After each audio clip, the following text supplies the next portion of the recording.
भक्तजनों, माताओं, बहनों, सादर जय श्री कृष्ण। हमारे YouTube चैनल में आप सभी का बहुत बहुत स्वागत है। मैं हूं आपके साथ आचार्य धर्मेंद्र शास्त्री। आज हम आपको संकष्टी गणेश चतुर्थी की कथा सुनाने जा रहे हैं। श्रावण माह के कृष्ण पक्ष में जो चतुर्थी आती है उसे श्रावणी चतुर्थी या संकष्टी चतुर्थी कहा जाता है। प्रत्येक महीने में 2 बार चतुर्थी आती है। शुक्ल पक्ष में आने वाली चतुर्थी को वैनायकी चतुर्थी कहा जाता है, वहीं कृष्ण पक्ष में आने वाली चतुर्थी को संकष्टी चतुर्थी कहा जाता है। और श्रावण माह के कृष्ण पक्ष में जो चतुर्थी आती है उसे बड़ी चतुर्थी माना गया है, क्योंकि श्रावण माह भगवान शिव का परम प्रिय मास है और इस महीने जो चतुर्थी आती है उसको भी बड़ी चतुर्थी के रूप में माना जाता है। धर्म ग्रंथों और पुराणों में ऐसा लिखा हुआ है कि इस चतुर्थी का व्रत करने से मनुष्य को पूरे वर्ष की चतुर्थी का फल प्राप्त होता है और इस चतुर्थी का व्रत करने से जीवन की सारी समस्याएं, सारे संकट तथा कष्टों का समाधान प्राप्त हो जाता है।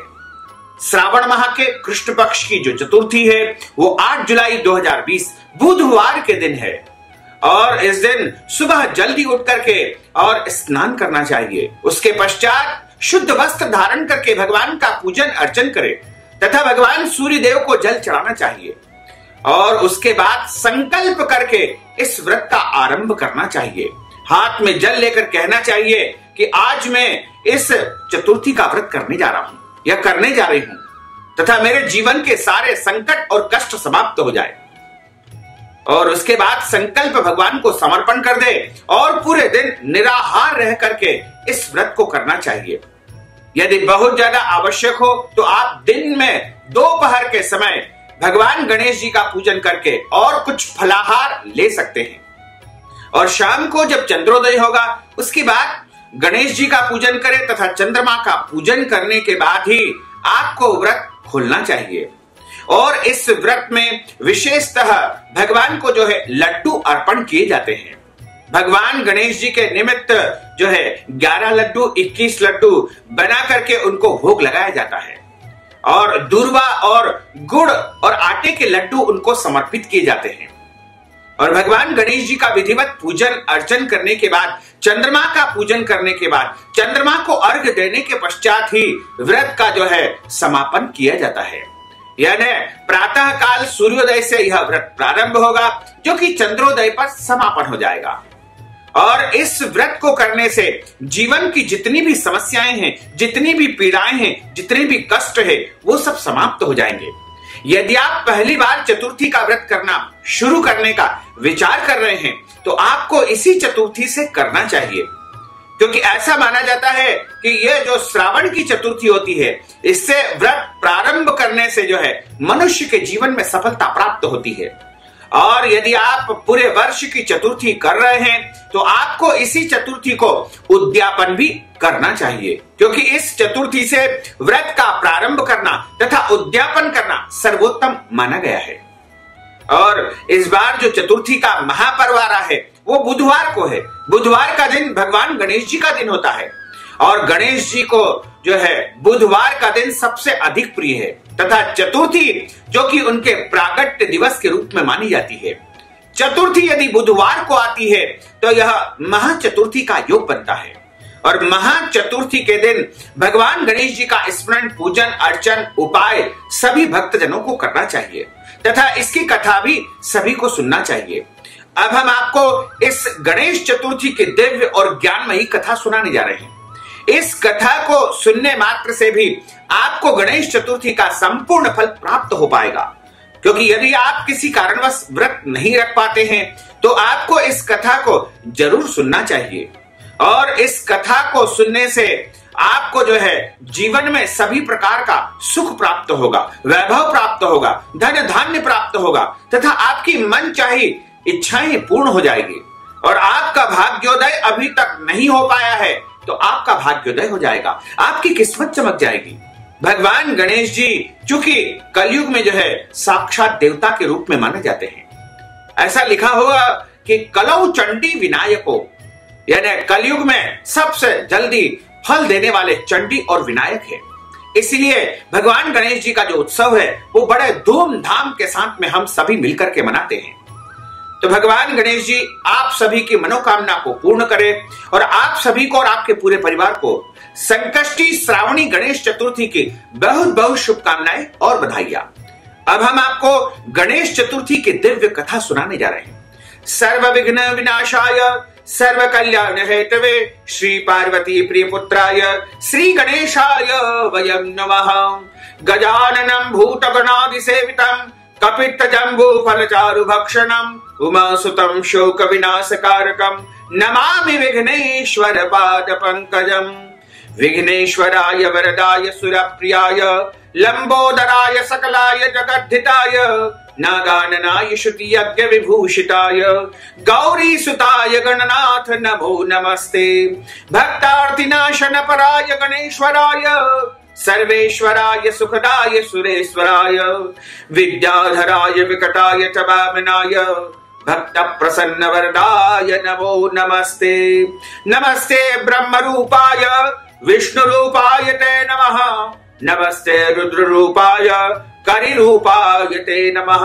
विश्वरूप स्वरूपाय नमस्ते ब्रह्मचारिणे भक्त प्रियाय देवाय नमस्तुभ्यं विनायक।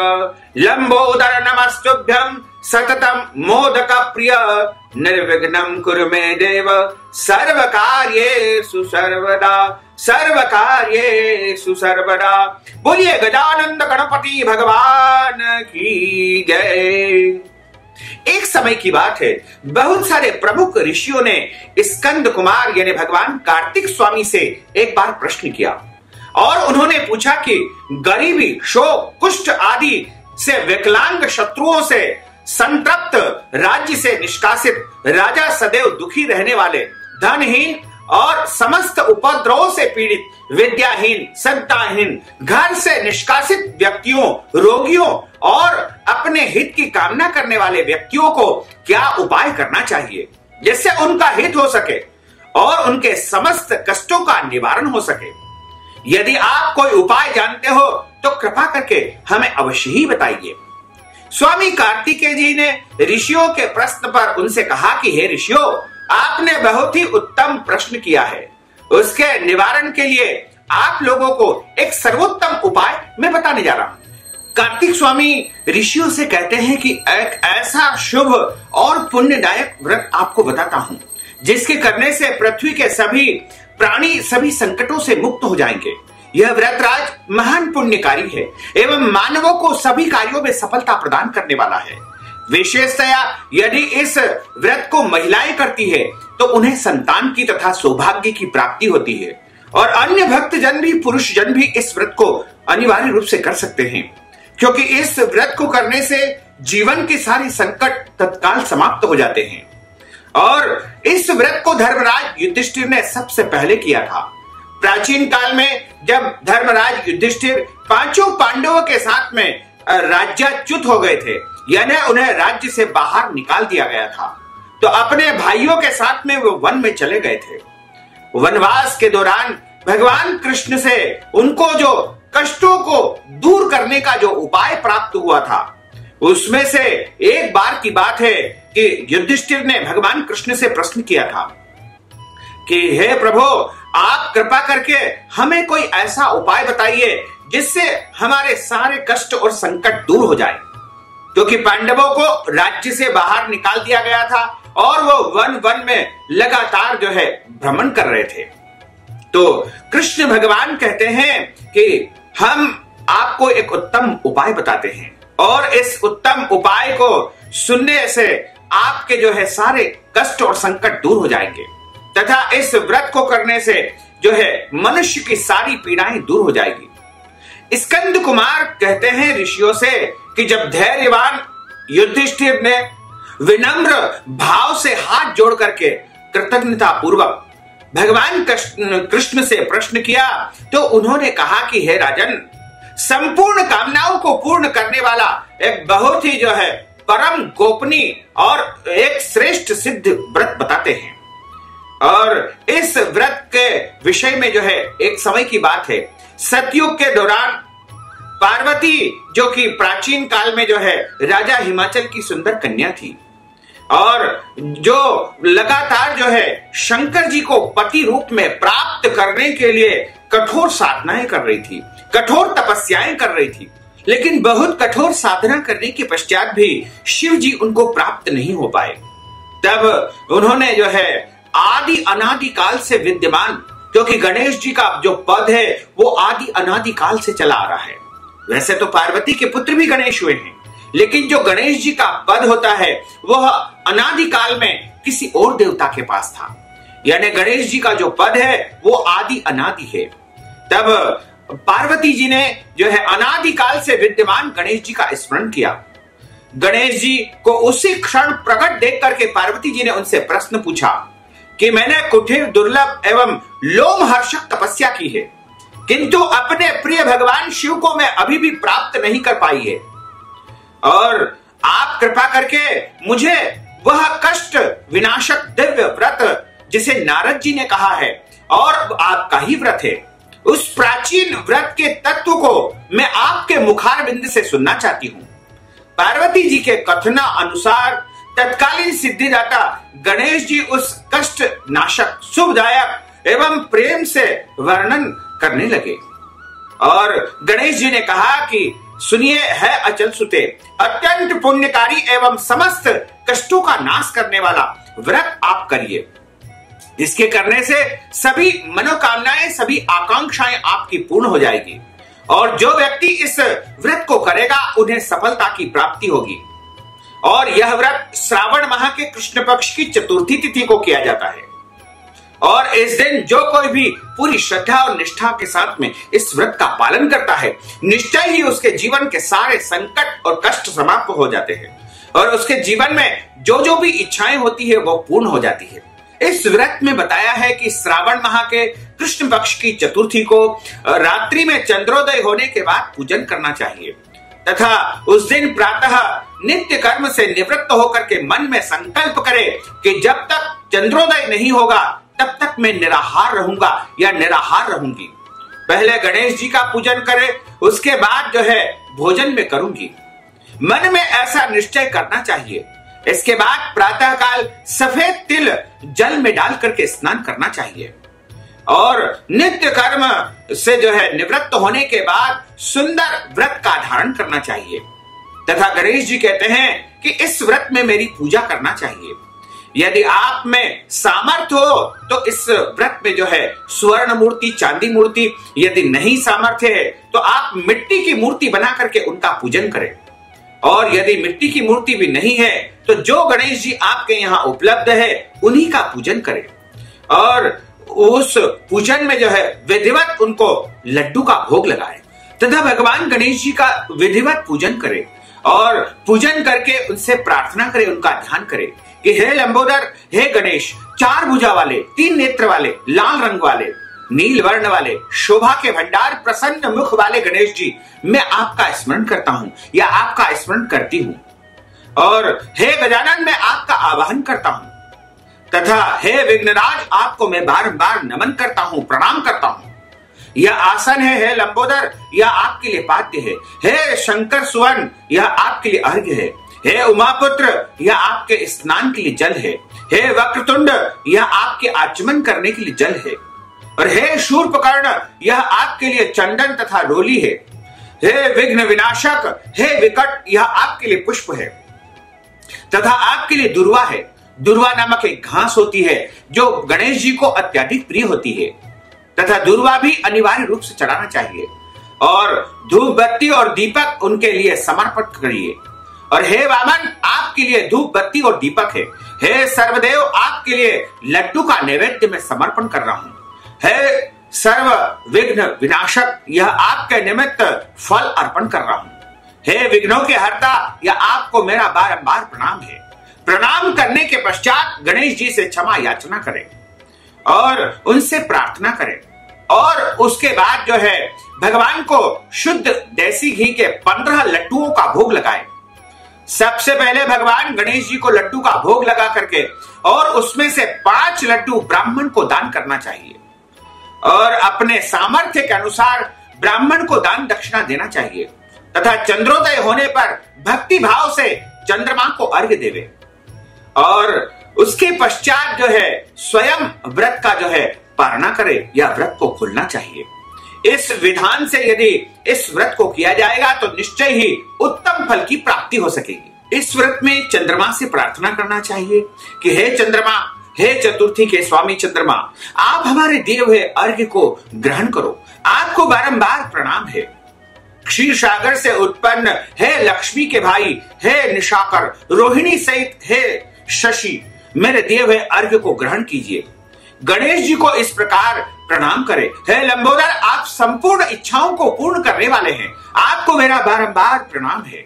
हे समस्त विघ्नों के विनाशक, कृपा करके मेरी समस्त अभिलाषाओं को आप पूर्ण करें।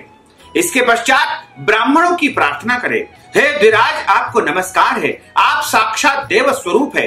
गणेश जी की प्रसन्नता के लिए हम आपको लड्डू समर्पित कर रहे हैं, आप हमारा उद्धार करिए। दक्षिणा के सहित 5 लड्डू को आप स्वीकार करिए। हम आपको बारंबार नमस्कार करते हैं, प्रणाम करते हैं। इसके बाद ब्राह्मणों को भोजन करवा करके गणेश जी की प्रार्थना करें। यदि सब कार्यों के करने की शक्ति न हो तो अपने भाई बंधुओं के साथ में दही एवं पूजन से निवेदित पदार्थ का भोजन करें। प्रार्थना करके जो है मिट्टी की जो प्रतिमा आपने निर्मित की है उसका विसर्जन करना चाहिए और अपने गुरु को अन्न, वस्त्र एवं दक्षिणा के साथ में दान पुण्य करना चाहिए। हे देवों में श्रेष्ठ गणपति जी, आप अपने स्थान पर विराजित होइए एवं इस पूजन का पूर्ण फल हमें प्रदान कीजिए। हे सुमुखी, इस प्रकार जीवन भर गणेश चतुर्थी का व्रत करना चाहिए। यदि जन्म भर न कर सके तो 21 वर्ष तक गणेश चतुर्थी का व्रत करना चाहिए। यदि यह गणेश चतुर्थी आप 21 वर्ष तक नहीं कर सकते हैं तो 12 वर्ष तक आपको गणेश जी का यह व्रत करना चाहिए। और इसके बाद श्रावण माह की कृष्ण पक्ष की जो चतुर्थी आती है उस दिन इस व्रत का उद्यापन करना चाहिए, क्योंकि जीवन में एक न एक बार चतुर्थी का उद्यापन अनिवार्य रूप से करना चाहिए। और यह उद्यापन का जो विधान होता है, ब्राह्मणों को बुला करके इस व्रत का उद्यापन करना चाहिए। श्रावण माह के कृष्ण पक्ष की जो संकष्टी चतुर्थी है वह 8 जुलाई 2020 बुधवार को है और इस दिन चंद्रमा का जो उदय होगा वो रात्रि 10:10 पर होगा। उस समय आपको चंद्रमा का पूजन अर्चन करने के बाद ही व्रत का जो है समापन करना चाहिए। बोलिए गजानंद गणपति भगवान की जय। अच्युतम केशवम राम नारायणम कृष्ण दामोदरम वासुदेवम हरे श्रीधरम माधवम गोपिका वल्लभम श्री जानकी नायकम श्री रामचंद्रम भजे जानकी मनोहरम सर्वलोक नायकम श्री शंकरादि सेवितम पुण्य नाम कीर्तनम श्री राम राम राम राम राम नाम तायकम राम कृष्ण वासुदेवा भक्ति मुक्तिदायकम राम कृष्ण वासुदेवा भक्ति मुक्तिदायकम। ओम गंगणपतये नमो नमः, श्री सिद्धि विनायक नमो नमः, अष्ट विनायक नमो नमः, गणपति बाप्पा मोरया। ओम गंगणपतये नमो नमः, श्री सिद्धि विनायक नमो नमः, अष्ट विनायक नमो नमः, गणपति बाप्पा मोरया। ओम गंगणपतये नमो नमः, श्री सिद्धि विनायक नमो नमः, अष्ट विनायक नमो नमः, गणपति बाप्पा मोरया। ओम गंगणपतये नमो नमः, श्री सिद्धि विनायक नमो नमः, अष्ट विनायक नमो नमः, गणपति बाप्पा मोरया। ओम गंगणपतये नमो नमः, श्री सिद्धि विनायक नमो नमः, अष्ट विनायक नमो नमः, गणपति बाप्पा मोरया। ओम गंगणपतये नमो नमः, श्री सिद्धि विनायक नमो नमः, अष्ट विनायक नमो नमः, गणपति बाप्पा मोरया। बोलिए गजानंद गणपति भगवान की जय। पार्वती माता की जय। नमः पार्वती पते हर हर महादेव हर। धर्म की जय हो, अधर्म का नाश हो, प्राणियों में सद्भावना हो, विश्व का कल्याण हो, सनातन धर्म की जय हो, गौ माता की जय हो, नगर बस्ती की जय हो, आज के आनंद की जय हो, कल के आनंद की जय हो, परसों के आनंद की जय हो, बरसों बरसों के आनंद की जय हो।